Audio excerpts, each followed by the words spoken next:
Synergy Loves Company. We have this coterie of rich franchises, the company now, that people want to engage with. I came here to try and continue what Walt Disney and his associates set in motion 50 years ago, which is to experiment with every new and innovative kind of entertainment possible.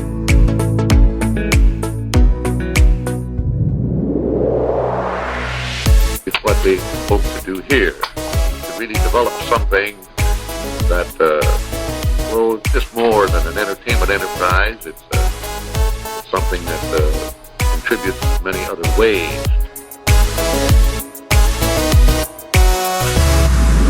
Hey, this is Synergy Loves Company, where we explore how everything connects to Disney.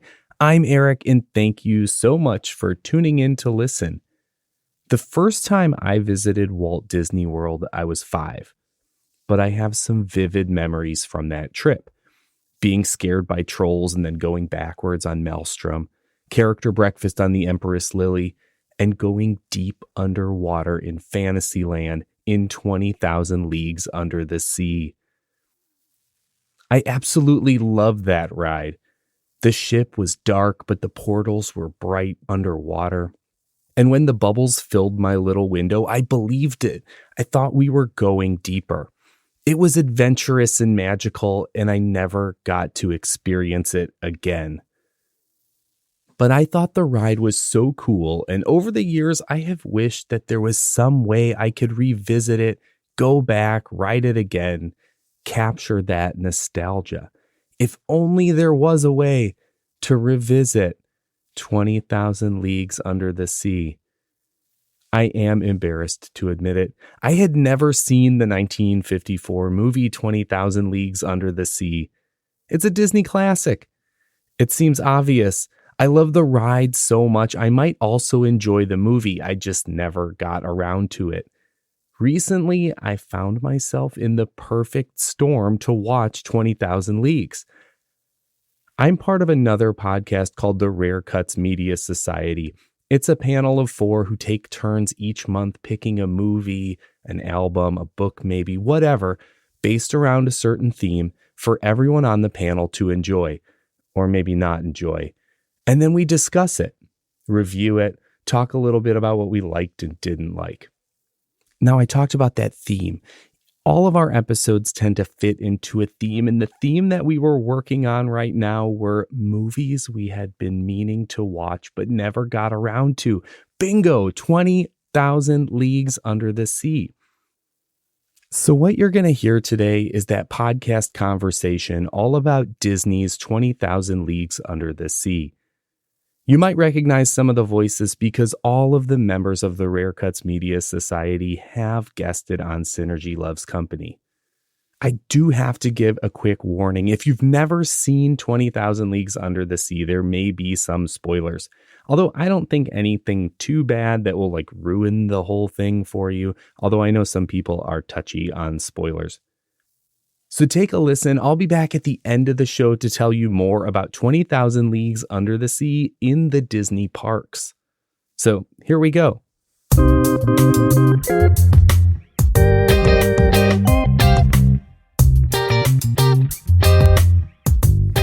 Hello and welcome to Rare Cust Media Society, the podcast that looks at hidden media gems that even Captain Nemo might find tempting. With your hosts, as always, I'm Andrew Jagoda, and with me we've got Rob Lachcik. How are you, Rob? I'm doing very well. I'm ready to dive to those many leagues under the sea. Me too. And we've got Mike Ross. How are you today, Mike? I just want to be a part of that world. Wrong movie. Are we talking about Little Mermaid? It's a Disney reference. Okay. Yeah, Eric can appreciate it, I'm sure. It's true, indeed. And of course, we've got Eric Hathorn. How are you today, Eric? Pretty good. I am a little ashamed as a Disney fan to say that I hadn't seen this one before making you all watch it for our theme of or movies that we haven't seen before, but probably should have. Well, we've corrected an error then. Just don't make me eat any of those under the sea delicacies. I mean, who knows?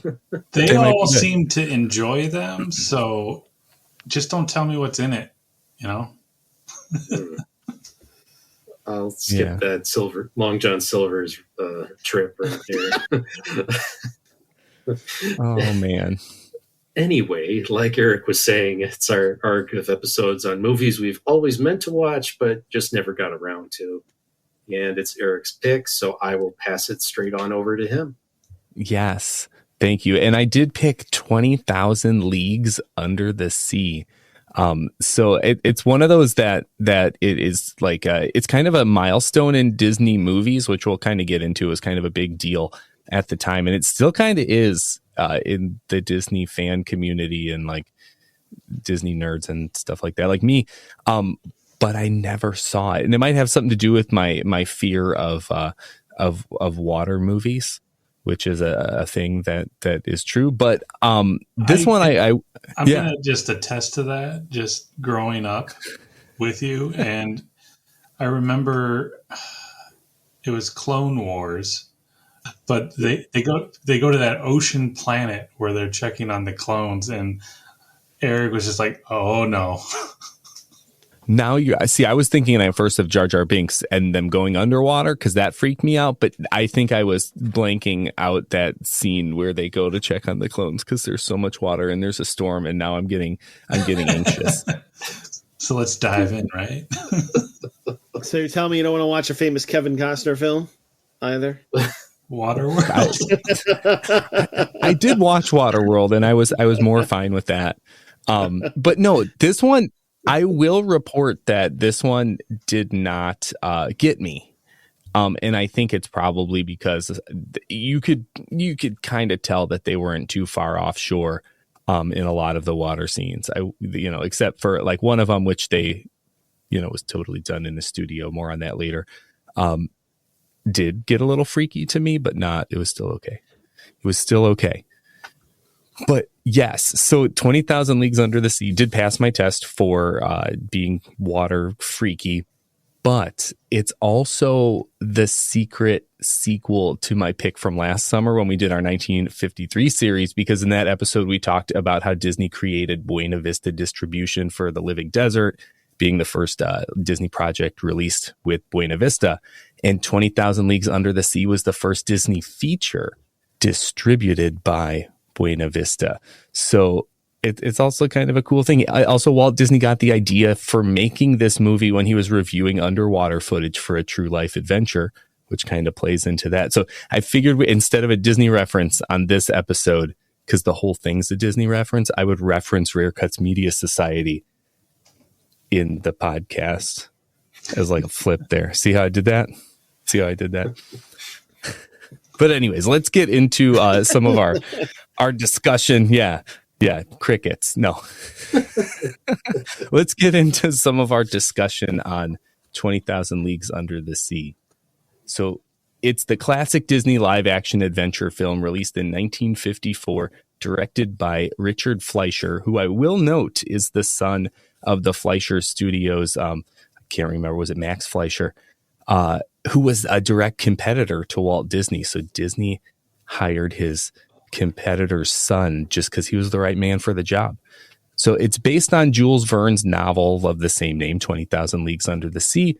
And the story follows Professor Pierre Aronnax and his assistant and a harpooner, Ned Land, as they join an expedition to investigate a mysterious sea disturbance and a possible sea monster. And very soon they figure out that there's this advanced submarine out there called the Nautilus that's commanded by this enigmatic Captain Nemo. And as the crew explores the wonders and dangers of the deep sea, they struggle with Nemo's disdain and approach to society's destructive tendencies. The film combines thrilling underwater sequences with the exploration of ethical dilemmas. Very Disney, right? Offering a captivating blend of science fiction and adventure set against the backdrop of the underwater world. So I got to ask, did any of you see this? Like, are any of you out Disneying me here and you saw this before today? / has anyone read the book by Jules Verne. And when I say, has anyone read the book? And I saw Andrew make a little motion, I was definitely directly asking Andrew that because I figured he was our best bet. So I've never seen this before, but I grew up as a big Jules Verne fan. I loved and watched it with my mom all the time, the adaptation of Journey to the Center of the Earth with the fabulous James Mason, and that as well. And so I hadn't seen it before, and I actually hadn't read it before. So what I did was I read it in prep for this podcast. Because I had, I have his Jules Verne's complete works on my Kindle. And I said, well, you know what? Let me dig into this so that I'll be a little better prepared. And it did help a lot. Nice. Having said that, I could do like an entire podcast on comparing the two, but I won't do that today because that would take over your thunder. We'll definitely pop in with some of those when we can. Because one thing I've never read it either, but one thing I have heard is that Walt Disney did try to stay pretty close as far as like, a Hollywood, 2-hour Hollywood movie could do that. Yeah. But he did try to stay close is what they claim. It's a very good adaptation. And when I say that, I don't mean that it sticks really close to the novel. It does in ways, and especially early in the movie. But then it really kind of does distance itself later on, because a lot of the later on stuff, and especially the Nemo, his end, they changed it, but they also incorporated a lot of Jules Verne's sequel to The Mysterious Island, which he wrote 5 years later. And so that the whole Volcania, well, they don't call it Volcania, but The Mysterious Island is basically Volcania in the movie. Gotcha. And Nemo doesn't actually die until Mysterious Island. So they kind of mixed alert. The two. No. But so there's a lot that you could dig into in that. But as far as being a film adaptation, I think it's fantastic because it took all of the meat and bones from the book and made it a possible 2-hour movie. Whereas if you took the book and stuck straight to it, it would be the most boring thing you've ever seen. Because I love Jules Verne, but he's so scientific. There are parts of the book that are like 20 pages long, just telling you all of the different things he sees underwater with Nemo. 20 pages. Yeah. and that kind of coincides well with, I watched a documentary about the making of 20,000 Leagues Under the Sea. And the director basically is saying what you're saying, which is, how am I going to make this into a cohesive film? And so he knew he had to get the right writer on it right away to make it possible and make it so it's not just like a collection of stories and make it into a film narrative.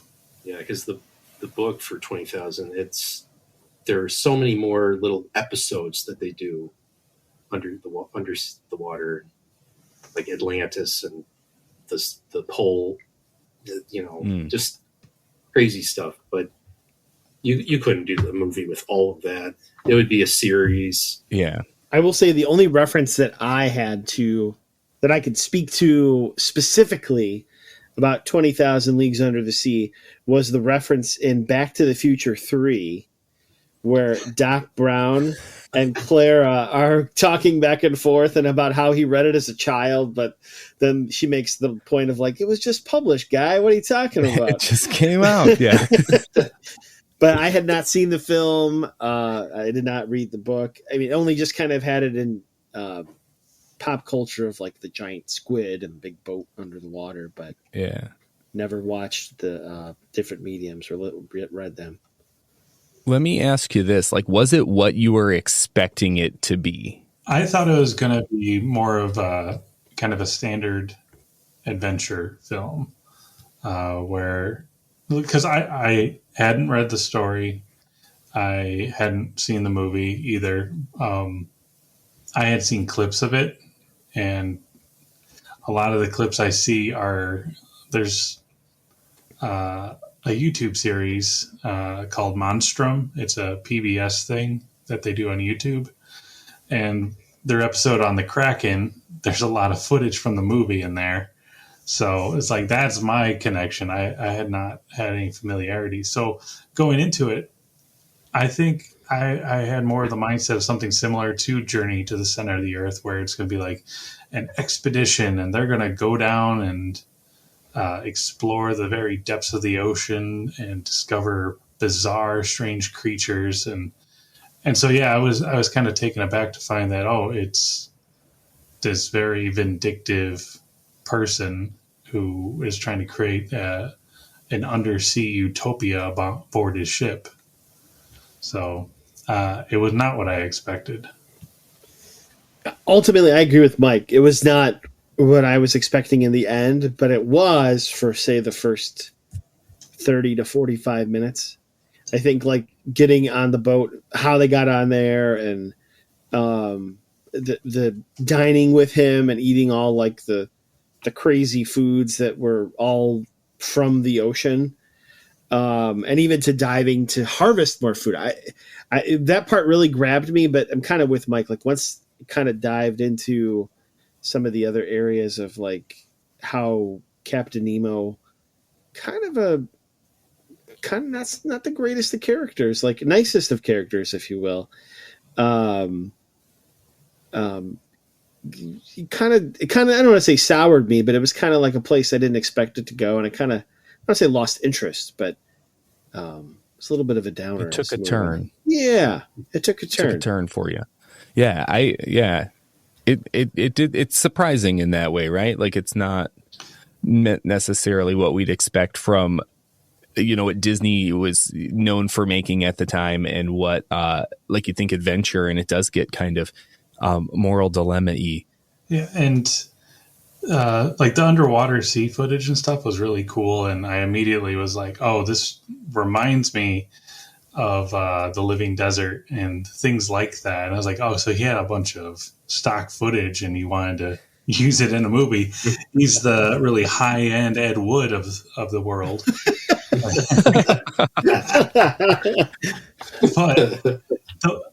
I got to be honest about one scene. I just want to make sure I mention this, is the scene where they go out of the ship to collect food. So they're collecting plants, different sea creatures like lobsters and stuff. There's a scene where they have and are physically holding sea turtles by their fins. Yeah. I had nightmares about that scene afterwards. I was like, that's so disturbing to me. Hollywood like animal restriction and PETA, and it definitely was not cool. Mm-hmm. The way they were, like, handling the sea creatures, for sure. All right, so enough about 20,000 Leagues Under the Sea. Let's talk about something completely different. No, just kidding. But I do want to change the subject a little, and I want to ask you this question. It's maybe a leading question. I want to ask you about, like, what makes a movie a blockbuster movie? Maybe you have an example of, like, when I think of a blockbuster movie, and not one that you rented from a Blockbuster rental place, but like when you say, like, the summer blockbusters, what makes a blockbuster movie for you? What makes something big like that that's going to be that big summer movie? Huge budget, but equally huge box office. A blockbuster movie is one that makes me yell, "Wow, what a difference!" Oh man, that makes me sound aged, but that's what. No, it really, to me, it's like it's got to either break box office records or come close to it, like they think it will, and it just almost does. It's got to be something big like that in the box office. I agree. I think it has, the biggest definer for me is that it's very financially successful. But I will say that does not necessarily mean the film is any good, but it's just very successful financially. That's true. Right, like that. Yeah. And that's like too, like the big event is kind of like what I feel like they make an event out of it because they've spent so much money on marketing and the movie itself and all that. So the reason I ask that is I kind of want to get us set up here because film historians would claim, they'd tell you that Jaws was the first blockbuster. I tried to like figure out what was the first big blockbuster movie. And the 1975 success of Jaws demonstrated the financial potential of releasing a high-profile, entertaining film during the summer when audiences were more available out of school, maybe like vacation time, those kind of things.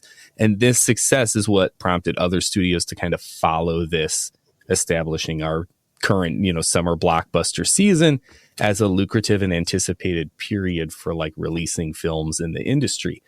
But 21 years before that, Walt Disney put more money and effort into making a live action movie than he ever had with 20,000 Leagues. He only started making live action movies to spend the money that he had tied up in Europe after World War II. They had some rules about taking money out of the countries. So he decided to I'll just make some cheaper live action films in England. And then I can get the money back when I release it in the United States. But after seeing he saw like he could make a lot of money off of these live action movies, he can make them quicker than an animated movie. He kind of added that to the Disney repertoire, and he went bigger than ever when he made 20,000 Leagues Under the Sea. He made it a big kind of event, big budget thing. It was the biggest budget for a Disney film up to that point, and it was, I'm pretty sure, the biggest budget in Hollywood at the time, which makes me wonder if I should have picked this for Rare Cuts, but like none of us had seen it, so I think it's still pretty rare to like as of today. But he projected it would take him about $5 million to produce it, but it ended up taking $9 million, like almost twice that. And it was the most expensive Hollywood film at the time. So 20,000 Leagues was one of the first films to truly take advantage of the new anamorphic widescreen CinemaScope technology. So like when you watch that and saw that widescreen, it's probably something we're used to today, but it was like the first Disney film to do that. And it was one of the first films to kind of take advantage of using the whole widescreen and framing the shots for that size. The movie did also feature an all-star cast and crew, which Disney usually didn't do. They usually kept it to more affordable stars.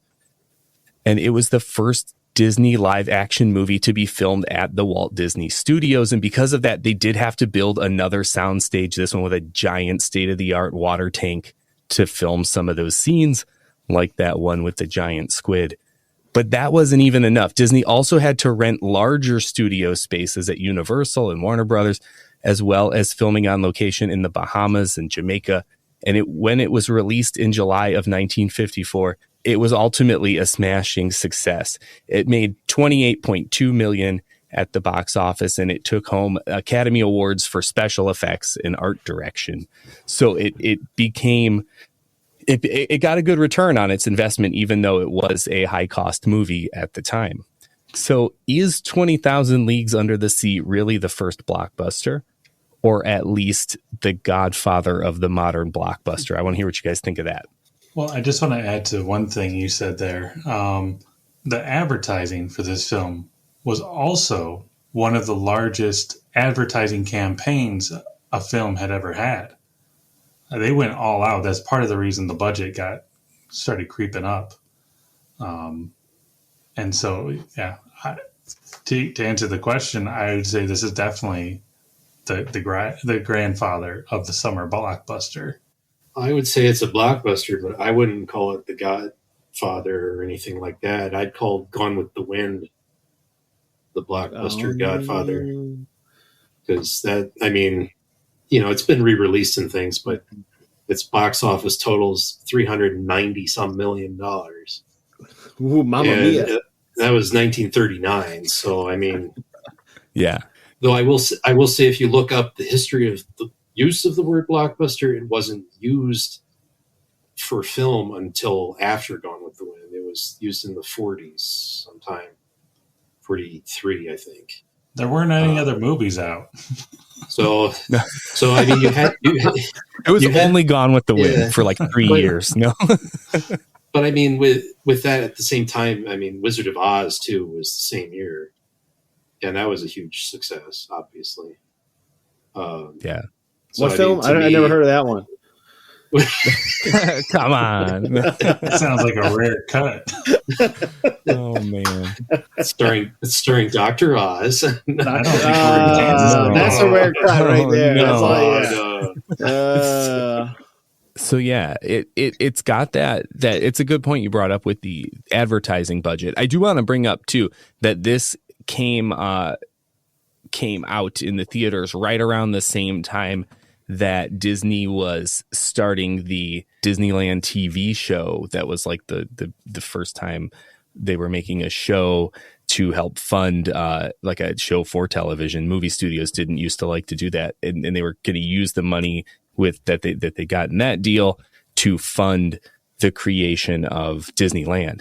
So like this is all kind of roped into that same time as to what's going on in the Disney company. This movie's coming out. They've got the show. They're building the park. Is like a big time in the Disney company. But when we're talking about these blockbusters, there have been a few and I'm going to continue to call this one a blockbuster now, because even if it wasn't The Godfather, or it was, we still said it's in that zone. But one of the things that's happening with high profile movies now, and this has kind of been something that's been popping up in the news, is that like musicals in movies are like your movie musicals are starting to come out, but the advertising is kind of downplaying the music or the musical aspect of them. And we've seen this with like the new Mean Girls musical, Wonka, and the Color Purple musical remakes. So like when those movies just came out in the past kind of like holiday movie season, a lot of people did not necessarily expect them to be musicals because of how the advertising was going. And there's this idea that maybe a musical is like, you know, damaged goods. Like, don't tell people it's a musical because it's not going to do as well as if people, for some reason, and I don't know, I love musicals, so that doesn't bother me. But I got to ask the question, does the music in 20,000 Leagues work in the context of the film? There's like a musical moment. In the 1950s, was that just like more common to do versus like, would this still work today if you just like snuck a musical number into your blockbuster movie? What did you guys think of the music in this one? It wouldn't be to that length, like the actual Kirk Douglas, Ned Land full song. Like that's a pretty big chunk of time. It's a good way to use up time, make your film longer. And it does, it builds his character, but I don't think modern audiences are going to be as tolerant. And so they might be like a little ditty that they play really quick as they are doing a transition. But like, I always struggle with films that have pretty much the orchestra playing constantly. And it can be distracting from what you're watching at times. And then they were doing musical gags too. And so there's music, then there's sing-along, and then there are musical gags. And so there's a lot of musical elements that are going through this. Like when Ned Land plays with Conceal's hair and they make like a little xylophone sound, moving it back and forth. And it was just kind of a musical joke. And it's like, I don't see people like, I was thinking in context of how would this come across in a modern blockbuster movie? And it's like, I don't think it would work, but that's my opinion. Yeah, I have to agree that it doesn't work today. In the 50s, I think, and in this case, I would argue that not the background orchestra, but the Ned Land song and the orchestra, organ playing by Nemo, they serve good points, because Ned Land, and this is also going back to the novel, Jules Verne tries to show that he's really wanting to get back to land, but that he loves sailing so much that he can't ever leave the sea either. So he needs that freedom to be able to choose where he goes. And the movie gives a little bit of that, but then the song is what really gives you that kind of characterization, because he's so overjoyed while he's singing it. And you don't really get that kind of joy in the novel, but there's all these other times where they talk about adventures he's done and things like that. So I think that helps kind of bridge that character from the novel to the movie. And then the organ playing by Nemo, it's Bach's Toccata and Fugue in D minor, which actually a lot of music critics say it represents a storm. And in the movie, you could say, well, it's the storm of his emotions about his anger versus, should he be killing when they were the ones killing and all that. But then also it ties into the novel, because in the novel, the end isn't he gets shot and the island and all that. It's that they get caught in a massive storm and the three of them escape. And, we don't know what happens to the Nautilus. So it's good to have that as not only the show of his madness when he's sweating like crazy playing it, but also to kind of give that tie to the novel. So yeah, I think the music for that aspect works, but like you said, Mike, the constant orchestra playing, that wouldn't really work today. I'm going to add one last thing here. So I agree about the Captain Nemo playing the organ fit so perfect into the film, right? And I think even the consistent music playing and reacting to the film, it added to the film. I mean, it really kind of put it together, especially the scenes underwater where there's no sound. I mean, you're going to have basically no sound for 5-10 minutes when they were all underwater. Yes. So you just ambient. I think it kind of fit well, but I will say, if there's one thing I never see again is Kirk Douglas singing a song and playing guitar, I'm good. When I first watched the movie, I was watching it. I'm like, what is going on? It just seems so out of place. I was like, this is just weird. I don't get it.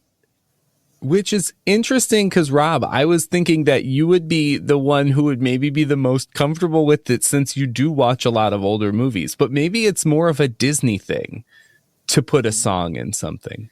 I guess like the part that got me was he is the only one who sings, and it's the only song in the entire film.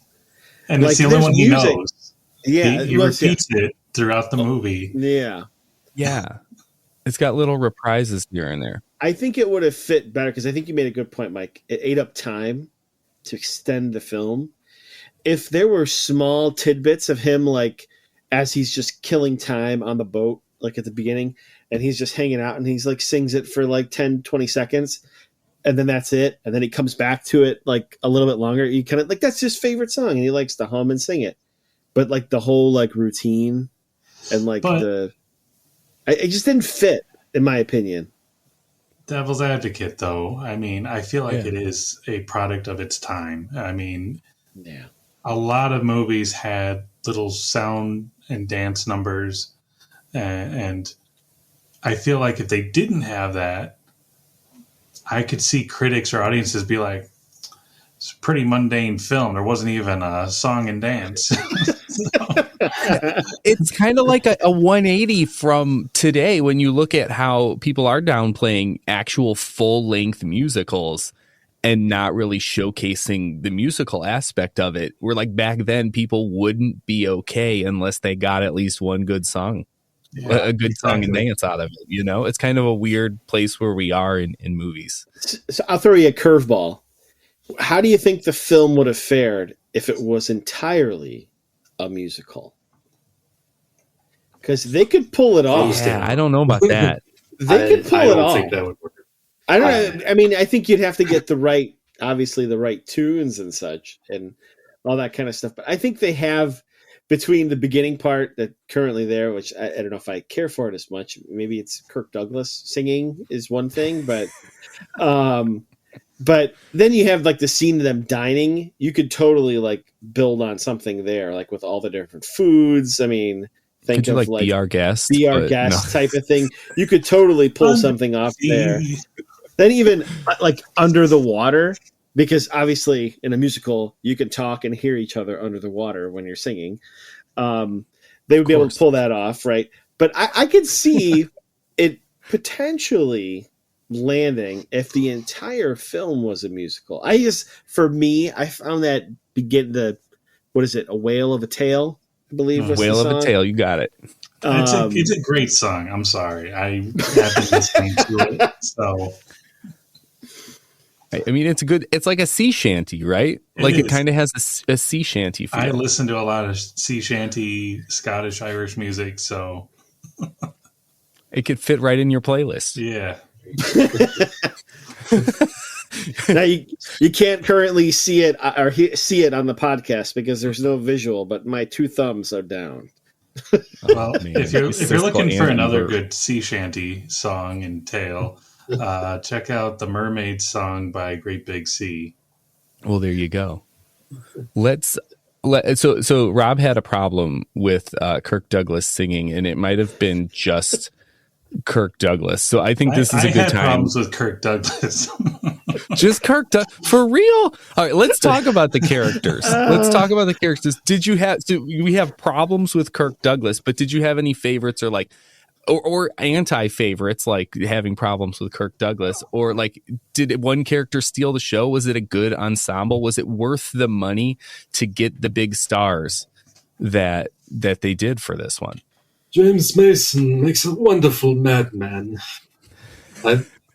I have to do that impression when I can, because that's one of my first impressions I ever did was actually James Mason. But no, he makes a great understated madman. Like you get the moments where like he's playing the organ and he looks insane, but most of the movie it's just straight faced. He could be perfectly normal or perfectly out of his mind. You have no way of knowing, and it's that's not easy to pull that kind of just straight faced, like super serious, but knowing the whole time that what you're doing is just you're a madman. Mm-hmm. That, to me, he was the perfect casting for Nemo. And they say that he stayed in character, like on set the entire time, like even between takes, like he just stay in that character. But Kirk Douglas, to me, it almost felt like I was watching a live action movie. Almost feels like a black and white, like everything feels slow. And then there's Kirk Douglas, and it just feels like a cartoon character has been inserted into this movie. Okay.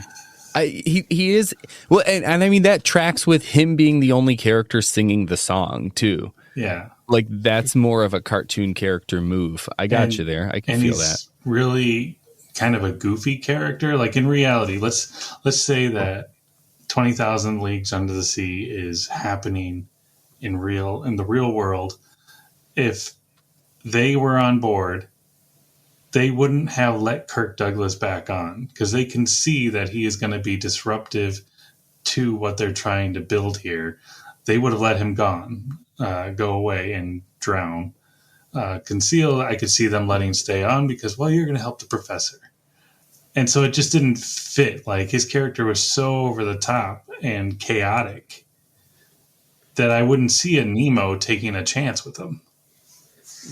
I agree with you, Mike. That was the one thing that gnawed at me from the point that they kept him on. I think it was not the first time they threatened to kick him off, like right when they first got on the boat, but it was like later on they kind of threatened him to kick him off. Like he would have been gone, man.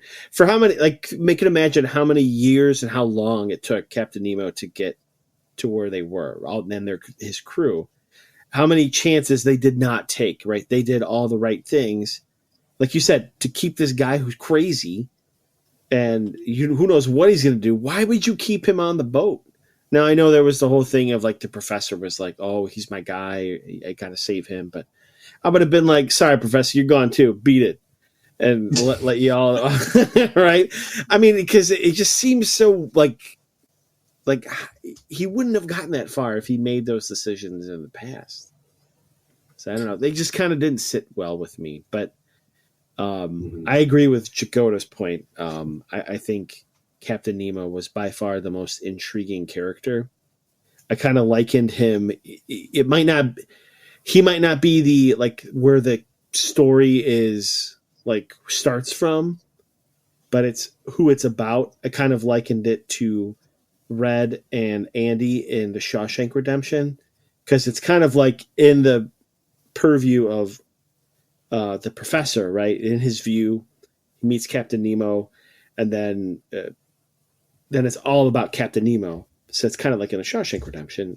Red starts the film. Well, not necessarily starts the film, because it does start with Andy Dufresne, but like it's really in the view of Red, and then Andy Dufresne comes in, and it's really all about Andy through the rest of the film. And coming from the standpoint of having read the novel, I have to say, Nemo, very well cast. The Professor, very well cast. Conceal, very well cast because they improved on the character with Peter Lorre a lot. Kirk Douglas should not have been in it. Because in the book, Ned Land is the reason he basically survives through it is because he doesn't pull all of that crap. He tells the professor, like, this is ridiculous. We've got a plan, whatever. But he doesn't go up to Nemo and start berating him and doing all that. Mm-hmm. He's a seaman that kind of knows, like, these smart guys are going to talk, but I got to figure something out. So that whole bravado that Kirk Douglas brings, it's not in the novel. I mean, the guy, he wants out. He wants back to his freedom, but he doesn't do it stupidly like that. So, and 3 out of 4. I wonder how much of that though is just Kirk Douglas, because he's renowned for being a difficult actor to work with, and being pretty combative if he didn't agree with lines that were written or how he's supposed to act a scene. So I just wonder if that came across and he was trying to make the character more lively, even though the script may not have called for that. I don't know. I was just going to say I loved Peter Lorre. I mean, I thought he was a fantastic cast for the role, and it was nice to see him to not be cast as a bad guy, but actually someone who has become more insightful. I mean, he starts the film off as the professor's apprentice, and pretty soon he starts to realize that the professor is just being taken in by this Nemo with the promise of all the unbelievable things and way of life here, that he is forgetting about all the research that can be done. And Peter Lorre Conceal sees this, and he's trying to let the professor know. And I think he's a wonderful cast, wonderful character. I will say with Peter Lorre, I can't get out the vision of Bugs Bunny cartoons and Peter Lorre whenever I see him come on. Not gonna lie. Man. So we kind of figured out that Nemo, James Mason's Nemo, kind of steals the show. He becomes the object of the movie, the one that we're like looking at. So I kind of like, I thought, like, we kind of talked about it at the beginning with like, was it what we expected? But like, this got deeper than I thought it was going to get in kind of the morality and the talking about it. So I got to know what you guys think. Was Nemo from the movie, and maybe Andrew, you could give us some insight from the book too, but is Nemo a misunderstood vigilante like a Batman, in that he's trying to stop kind of these heinous crimes against humanity as he views it, or is he an evil supervillain like Elon Musk? I mean Lex Luthor. Oh, I did I did go there. So what do you guys like? What do you think? Like, I feel like the world that is painted for us in the film, it seems as though these atrocities against humanity are taking place, and we don't see any action or steps being taken to stop this and to stop the mistreatment and slavery that is taking place.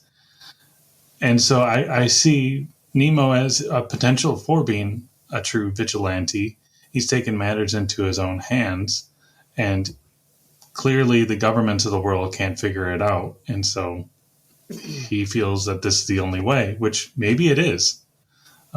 We don't really get a really good idea of what the world governments are doing or plotting. So all we're left with is Nemo's view, and we see it happening, and it's like, oh, that's terrible. What can we do about it? Well, we can destroy their ships. So, I mean, I kind of see him as an anti-hero, but yeah, I mean, maybe a little Batman there. in his own way. I agree with Mike. In the movie, vigilante Batman, he's got a specific like goal, like these slavers, that's what I'm trying to get rid of. In the book, he's Lex Luthor, because there's a lot of like, how it starts out. It's like, oh, well, there's been reports of accidents with ships and reports of a sea monster, but it's never given like, oh, it's these specific ships from such and such a region. In the book, they travel up and down the whole world. He's not going after one specific, like, these are the people that did this, even though there really is a government that, killed his wife and kid. So in the movie, you get like this very narrow, like, viewpoint. Okay, this is who I'm going to go after. But in the book, it's like, I'm just going to go and do what I want. And, it just... So Batman in the movie, Lex Luthor in the book. Yeah, that's interesting. It's I wonder like if they did that on purpose to like give him more of a... I hope so, because it was smart. It was very smart of them to do that for the movie. Nice. Because, again, I like Jules Verne, but sometimes his villains, they don't have the motivation that you want them to. Like if you ever read Master of the World, I highly recommend it. That's a much better villain.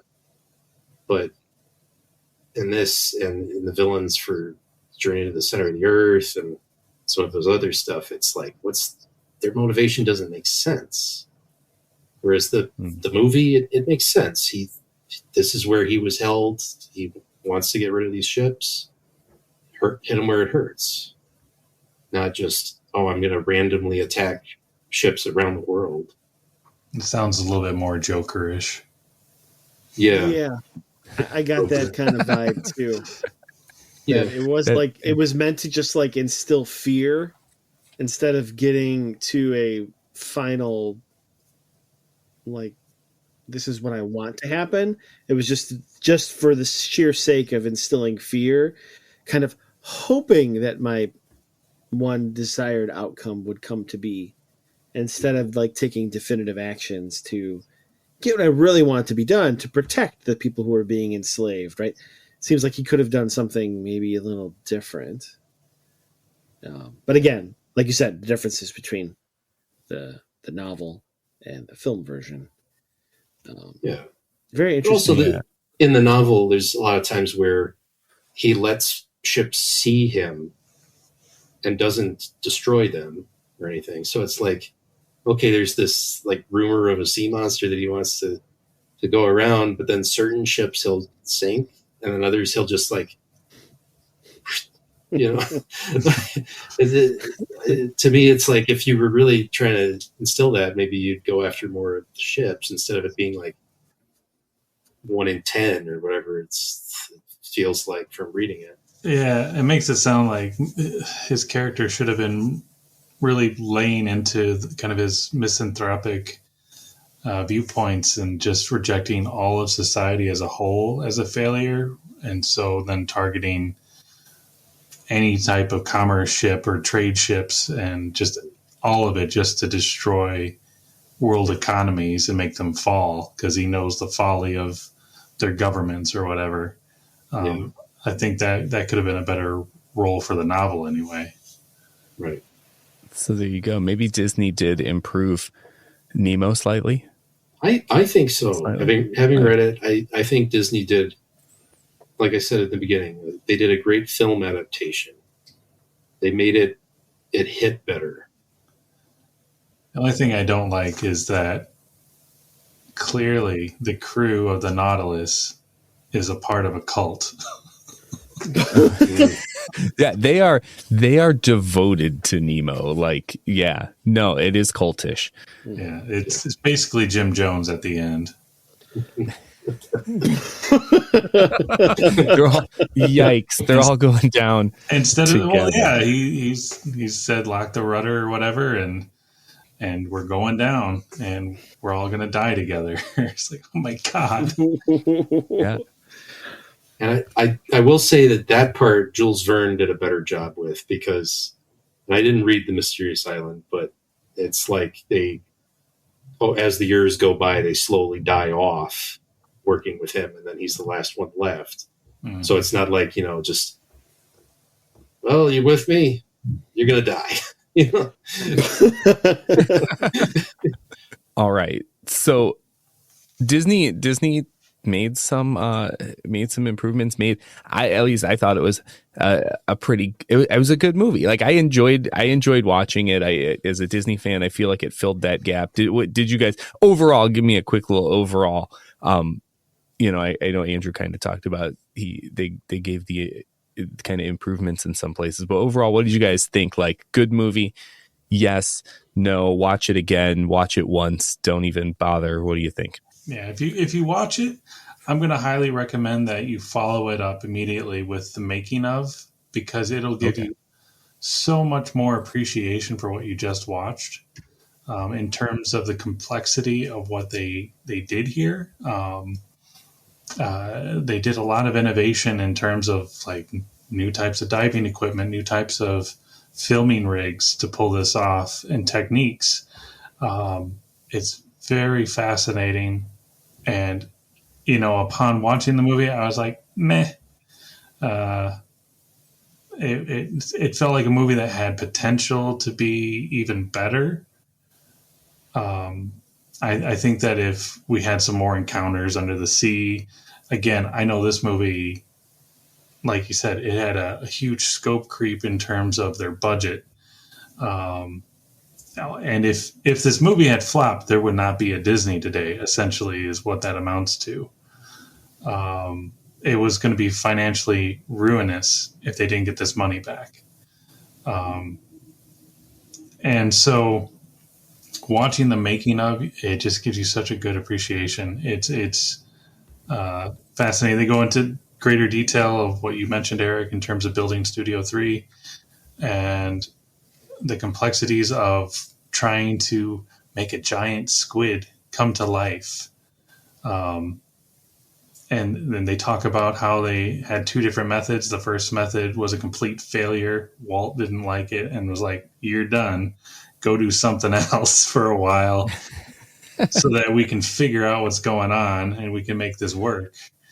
And I just have one other thing to say about that whole scene. Why do they have to go out and fight the squid off of the Nautilus? Why couldn't they just wait it out? Because clearly it's not going to be able to eat the Nautilus. So just wait it out. That's my rational side. But it was a cool scene. It was a cool scene. And Walt made him shoot it again. No. Yeah. Just a little tidbit on that scene for you. In the book, it's 12 of them. 12 giant squids? Yep. Budget wise, that would have, Nope. One was enough. To answer your question, Eric, yeah. I'd watch it again, but I'd skip Whale of a Tale. Oh man, really? What about you, Andrew? I say watch it. I say if you're at all interested in it, read the book. I'll give you 2 little tidbits that'll help you with reading it. Number 1, the word cetacean means whale. Just think whale. He uses that word over and over. I don't know why. And the other thing is, this is maybe interests everyone, but the name Nemo, he actually took from Homer's Odyssey, because at one point Odysseus is asked his name, and he said he calls himself Autus, which in Latin is, Autus translates to no one, but then in Latin, that's no one is Nemo. So, just a little interesting, because obviously, in the Odyssey, Odysseus travels the ocean for years aimlessly, which is Nemo. Yeah. So be sure to read it if you're at all interested in this movie. Nice. And have patience. And thank you, Andrew, and thank the Phoenicians for that language lesson.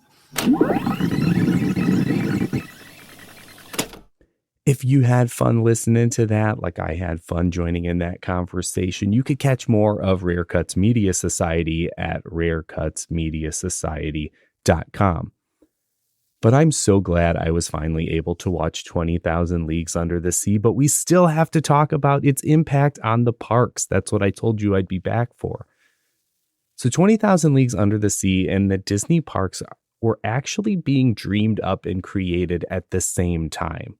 This made for some great Disney synergy opportunities. In 1954, not only did the movie come out, but Walt was also building Disneyland in Anaheim and showing off its progress on the Disneyland TV show on ABC. The 7th episode of Walt Disney's Disneyland aired on December 8th, 1954, just 2 weeks before 20,000 Leagues premiered. It was called Operation Undersea. It featured some behind-the-scenes footage of the production of the movie.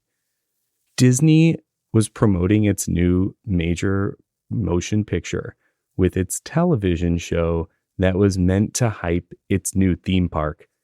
So much synergy.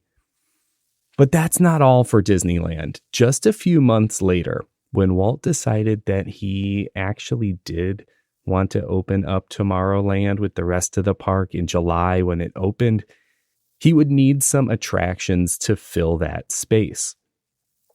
At the last minute, they set up a 20,000 Leagues Under the Sea walkthrough that featured props and sets from the movie.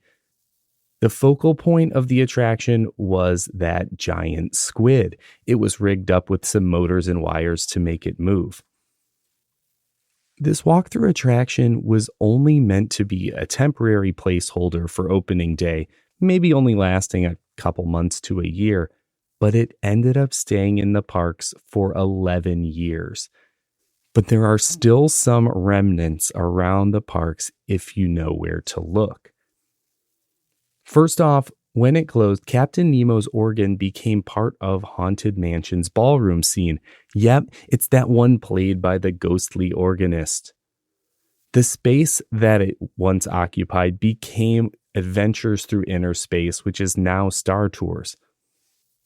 Next up, we got my favorite 20,000 Leagues Under the Sea attraction, Walt Disney World's 20,000 Leagues Under the Sea Submarine Voyage. It was kind of a spin-off of Disneyland Subs, but with a Nautilus overlay.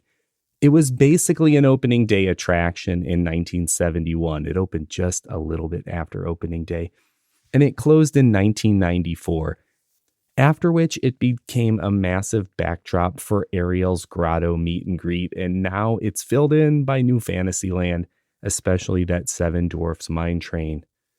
One of the Nautilus subs, though, can still be seen if you're scuba diving at Castaway Cay on Disney Cruise Line. All right, so far we're 2 for 2 defunct Disney parks, but wait, there's more, and you can visit them today. There's a modern version of the Disneyland walkthrough in Disneyland Paris. Les Mystères de Nanterre. I can't do a French accent or pronunciation. Sorry about that, France. I did go for it, though. Just like the one in Disneyland, you step aboard the Nautilus and explore some scenes from the story of 20,000 Leagues. But just recently, they did remove their giant squid animatronic in favor of some projected screens. So maybe it's just a little watered down, pun intended. We got an update on Disneyland's walkthrough in Disneyland Paris. But what about that dark ride? What about that underwater submarine dark ride? Don't worry, you can still experience a 20,000 Leagues Under the Sea submarine-style dark ride at Tokyo Disney Sea. They got the update over there. I really want to go. I think everyone really wants to go to Tokyo Disney Sea. There's two kinds of people, the ones who've gotten to go, and then the rest of us who really want to go. Even though we can't experience 20,000 Leagues in the US parks, we still can if we visit Tokyo or Paris. If you have some fond memories of the 20,000 Leagues attractions at the parks, or you did get to experience one of the attractions overseas, I'm so jealous of you. Let me know how you liked it. You can find me on Instagram and Threads at Synergy Loves Company. And if you're enjoying Synergy Loves Company, there are a couple of ways that you can support the show. If you feel like you get value from the show and you want to give something back, you can do that on Ko-fi. Ko-fi's a way that you could make a donation, buy me a coffee, something like that. If you look in the show description or go to synergylovescompany.com, you will find a link to my Ko-fi page where you can give back to the show and help it keep going. Every little bit helps. Another way you could help support the show is by sharing it with someone who you think would enjoy it as well. Just tell them to go to synergylovescompany.com and I will be forever grateful that you pointed them in my direction. No matter how you decide to support the show, your support means the world to me. Thank you. That's all for today. Thanks for exploring Disney's connections with me. And until next time, keep discovering the magic in everything.